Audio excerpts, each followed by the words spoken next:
Edu ഹബിൻ്റെ പുതിയ വീഡിയോയിലേക്ക് എല്ലാവർക്കും സ്വാഗതം. 2023 ഡിസംബർ 14 നടത്തിയ നെറ്റ് എക്സാമിൻ്റെ ക്വസ്റ്റ്യൻ പേപ്പറാണ് ഈ വീഡിയോസിൽ നമ്മൾ അനലൈസ് ചെയ്യുന്നത്. ഇതിന് മുമ്പത്തെ വീഡിയോസിൽ നമ്മൾ പ്രീവിയസ് ഇയർ ക്വസ്റ്റ്യൻസ് തന്നെയാണ് അനലൈസ് ചെയ്ത് അത് നിങ്ങൾക്ക് ലഭിക്കുവാനായിട്ട് നെറ്റ് റാപ്പിഡ് റിവിഷൻ എന്ന് പറഞ്ഞൊരു പ്ലേലിസ്റ്റ് നമ്മൾ ക്രിയേറ്റ് ചെയ്തിട്ടുണ്ട്.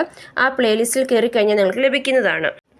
First question, A car starts running with the initial speed of 50 km/h with its speed increasing every hour by 5 km/h. How many hours will it take to cover a distance of 630 km?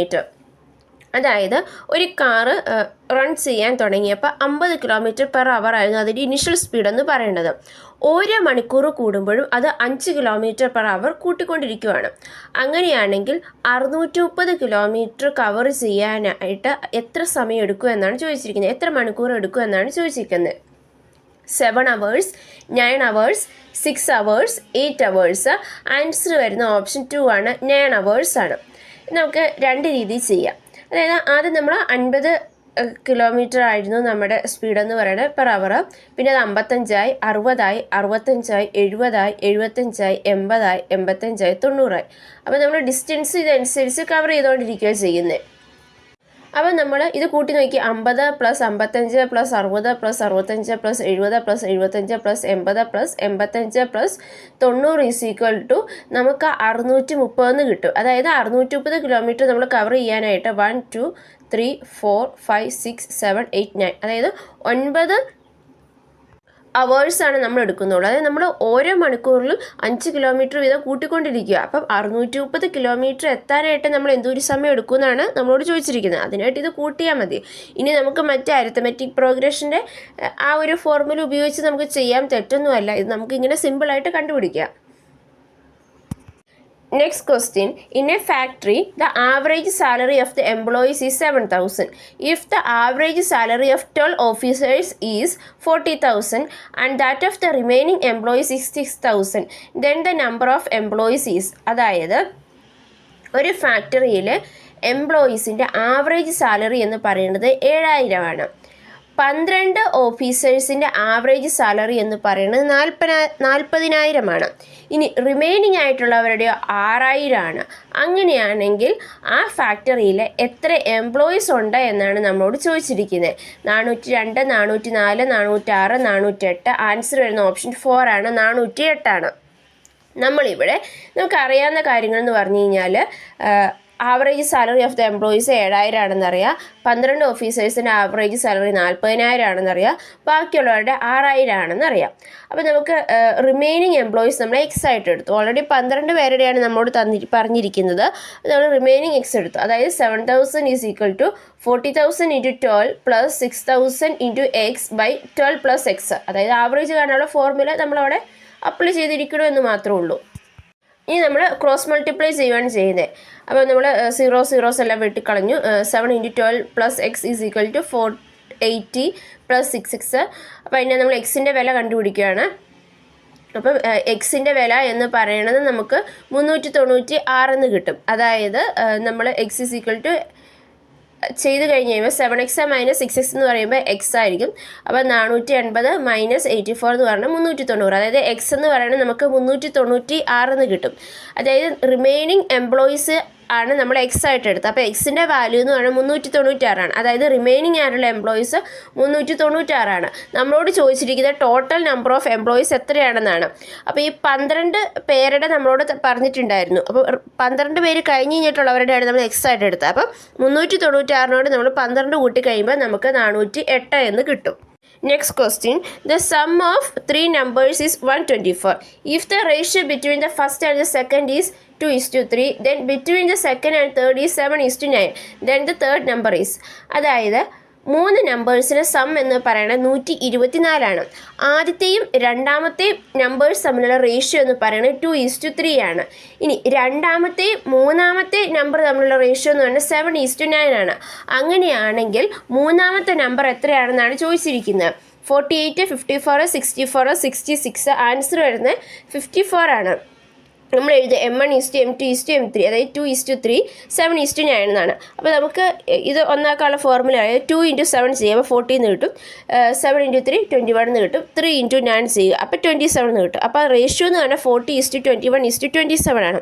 അതായത് M1:M2:M3 എന്ന് പറയുന്നത് 40:21:27 എന്നുള്ളതാണ്. അപ്പോൾ ഇത് ratio ആണ്.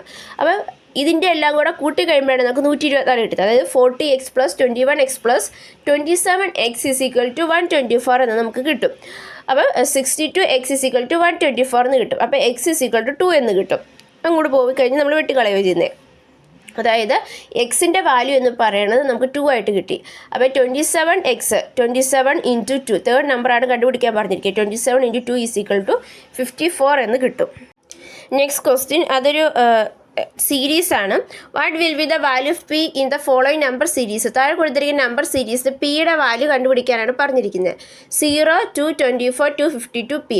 അതായത് പിയുടെ സ്ഥാനത്ത് ഏതാണോ വരുന്നത് അതാണ് നമ്മൾ കണ്ടുപിടിക്കേണ്ടത്. 31 20 10 21 20 45 6 30. ആൻസർ വരുന്ന ഓപ്ഷൻ 1 ആണ്. 31 20 ആണ്. ഇനി നമുക്ക് നോക്കാം. 1:1 - 1 എന്ന് പറയുന്നത് 0 ആണ്. 1:1 എന്ന് പറഞ്ഞാൽ 1 - 1 എന്ന് പറഞ്ഞാൽ 0 ആണ്.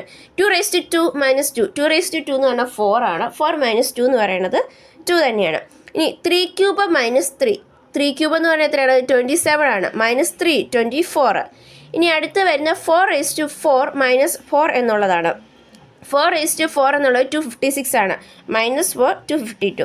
അതായത് നമ്മൾ ഒരു നമ്പർ അതിൻ്റെ തന്നെ റേസ് ടു അതിനുശേഷം അത് തന്നെ മൈനസ് ചെയ്യുകയാണ്. അപ്പോൾ 4:4 ആണ് ലാസ്റ്റ് വന്നേക്കുന്നത്. അപ്പോൾ ഇനി വരുന്ന ഏതായിരിക്കും?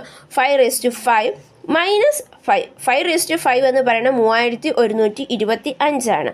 -5 3120. Next question.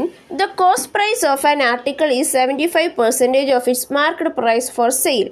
How much percent does the tradesman gain after allowing a discount of 50%? അതായത് ഒരു ആർട്ടിക്കിളിൻ്റെ കോസ്റ്റ് പ്രൈസ് എന്ന് പറയുന്നത് മാർക്കറ്റ് പ്രൈസിൻ്റെ 75% ആണ്. അപ്പോൾ അങ്ങനെയാണെങ്കിൽ ഒരു ഡിസ്കൗണ്ട് 15% കൊടുത്തു കഴിഞ്ഞ് കഴിഞ്ഞിട്ട് എത്രയായിരിക്കും ട്രേഡ്സ്മാന് കിട്ടുക എന്നുള്ളതാണ് ചോദിച്ചിരിക്കുന്നത്. എത്ര പെർസെൻറ്റേജ് ആയിരിക്കുന്നത്? 20%, 31/3%, 10%, 52/3%. ആൻസർ വരുന്ന ഓപ്ഷൻ 2 ആണ്. 31/3% ആണ്.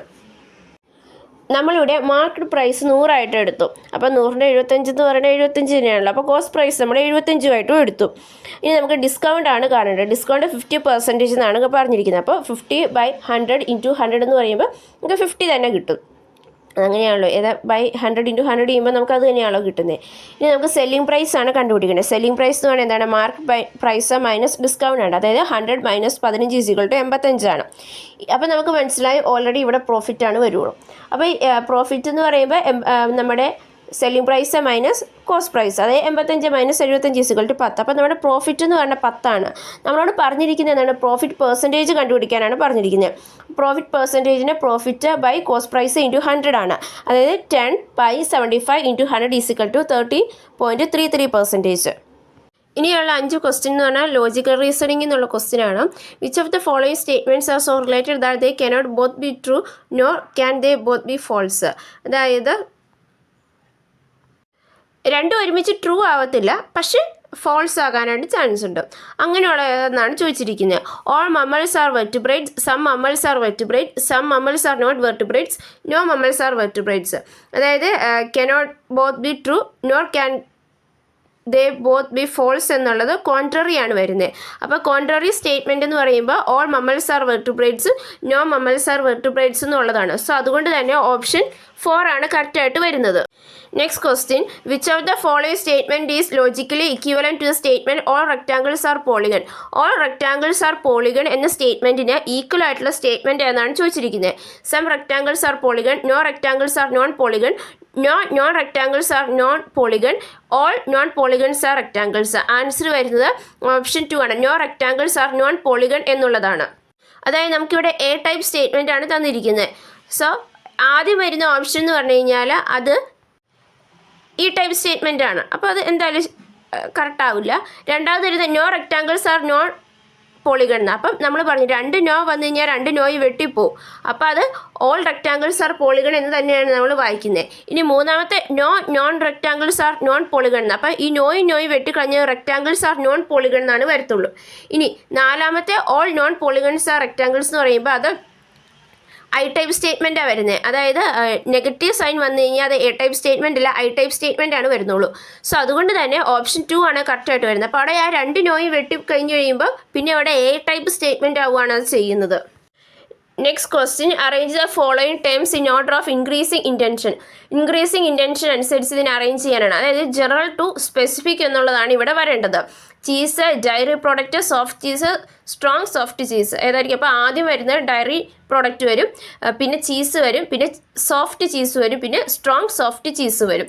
ഇൻക്രീസിങ് ഇൻറ്റൻഷൻ എന്ന് പറയുമ്പോൾ നമ്മൾ സ്പെസിഫിക് ആയിട്ട് പോവുകയാണ് ചെയ്യേണ്ടത്.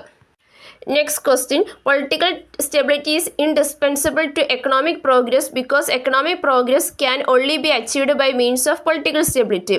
Which informal fallacy is committed in the above statement? Slippery slope, red herring, hasty generalization, begging the question. ഇവിടെ ഏതാണ് വരുന്നത്? begging the question ആണ് വരുന്നത്. ഓപ്ഷൻ 4 ആണ് വരുന്നത്.